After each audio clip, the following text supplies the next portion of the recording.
Next point is indirect intervention on page number 53. Indirect intervention by central bank or central government in foreign exchange market. Means यहाँ पे government और bank, central bank means directly engage नहीं होता है buying and selling activities in foreign exchange market. ये indirectly उन factors को affect करते हैं which can affect the demand and supply schedule of foreign currencies, और उसका अल्टीमेटली इफेक्ट एक्सचेंज रेट पे देखने को मिलता है।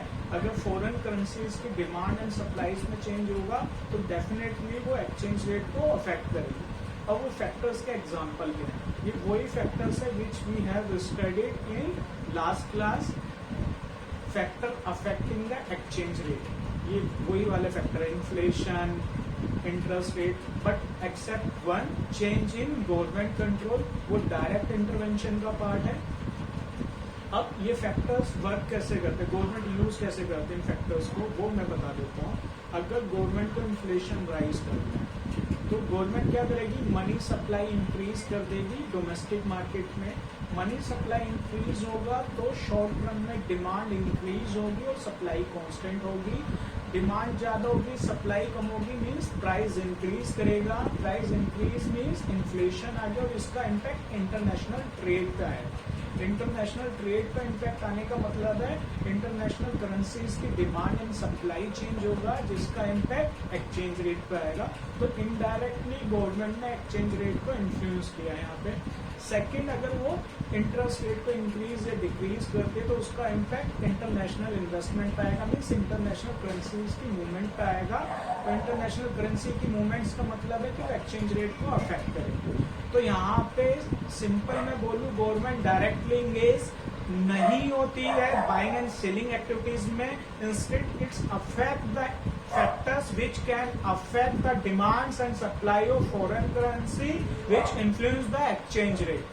नेक्स्ट टॉपिक जो है वो है टाइप्स ऑफ एक्सचेंज रेट, जो सिलेबस में तो नहीं है बट बुक के चैप्टर में दिया हुआ है, इसके क्वेरीज भी आई है। Types of exchange rate we can divide in two parts. First one is traditional and second current exchange rate system. Traditional exchange rate system में we have three types. First one fix exchange rate system. Fix exchange rate system में exchange rate is fixed और determined by central bank और government. और यहाँ पे अगर currency की value increase करती है तो उसको रिवैल्यूएशन बोलते हैं, डिक्रीज करती है तो डिवैल्यूएशन बोलते हैं। सेकंड, इन फ्लोटिंग और फ्लेक्सिबल एक्सचेंज रेट।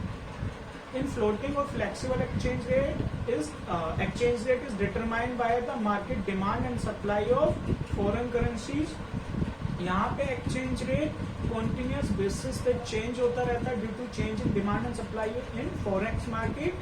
एंड अगर यहाँ पे करेंसी की वैल्यू एप्रिशिएट इंक्रीज होती है तो मीन्स एप्रिशिएशन बोलते हैं उसको, और डिक्रीज होती है तो उसको डेप्रिशिएशन बोलते हैं। ठीक है, करेंसी की वैल्यू इंक्रीज हुई तो एप्रिशिएट एंड डिक्रीज हुई तो डेप्रिशिएट।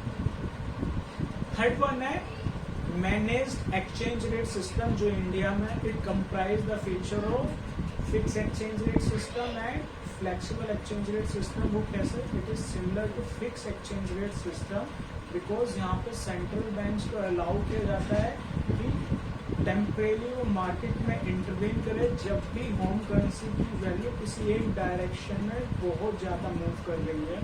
सेकेंड होता है it is similar to flexible exchange rate because यहाँ पे करेंसीज को अलाउ किया जाता है कि वो फ्लक्चुएट हो daily basis due to change in demand and supply in market. And current exchange rate system में हमारे पास different types of exchange rate system है। First dollarization. डॉलराइजेशन में क्या होता है, replacement of home currency with dollar. जो भी होम करेंसीज होगी उसको रिप्लेस कर देंगे, उसका जो ऑथोरिटी है वो हम ट्रांसफर कर देंगे डॉलर के लिए। अब लीगल टेंडर क्या रहेगा, सिर्फ डॉलर का यूज होगा डोमेस्टिक मार्केट में भी। फिर आता है no separate tender, no separate legal tender. यहाँ पे क्या होता है, रिप्लेसमेंट ऑफ लोकल और home currency with foreign specified currency.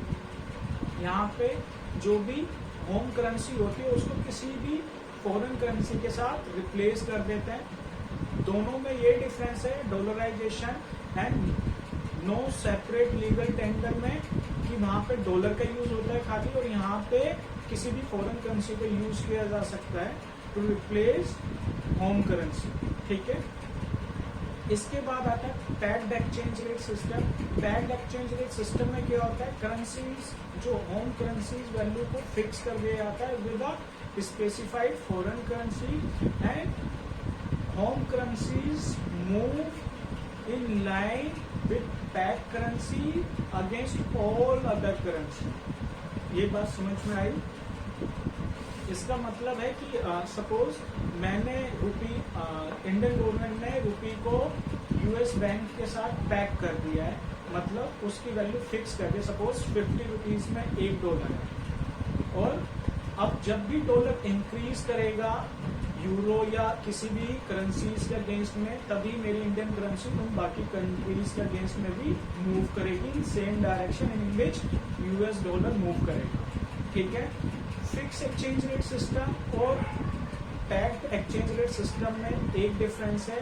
Packed में हम अब होम करेंसीज की वैल्यू किसी स्पेसिफाइड फॉरेन करेंसी और ग्रुप ऑफ करेंसीज के साथ पैक करते हैं, फिक्स करते हैं, पर फिक्स में हम अपनी होम करेंसी की वैल्यू हर फॉरेन करेंसी के साथ फिक्स करते हैं। ठीक है, नेक्स्ट है करेंसी बोर्ड। करेंसी बोर्ड क्या होता है, लेजिस्लेटिव कमिटमेंट होता है to exchange home currency for foreign currency at a fixed exchange rate with restriction on issuing authority to fulfillment of legal obligation। इसका क्या मतलब है, लीगल ऑब्लिगेशन को फुलफिल करने का मतलब है कि home currency is fully backed by foreign currency. Means अगर $1 को खरीदना 50 रुपीज है और मैंने करेंसी बोर्ड को अडॉप्ट कर लिया है और मैंने $5 ले लिए, मीन्स $5 एक्सचेंज कर लिया है, और मेरे को मतलब 300 देना पड़ेगा यूएस को, तो मैं इस जो सेंट्रल बैंक है इंडिया का वो 300 रुपीज से ज़्यादा प्रिंट नहीं करेगा, क्योंकि अगर उसने ज़्यादा प्रिंट कर दिए और फॉरेक्स मार्केट में ज़्यादा चले गए, डॉलर तो मेरे पास 5 ही है और मेरे पास रुपी मैंने प्रिंट कितना कर दिया 300 से ज़्यादा, तो मैं रिप्लेस नहीं कर पाऊंगा, उसको एक्सचेंज नहीं कर पाऊंगा। Thank you. अगर कोई डाउट है, if you have any doubt you can ask.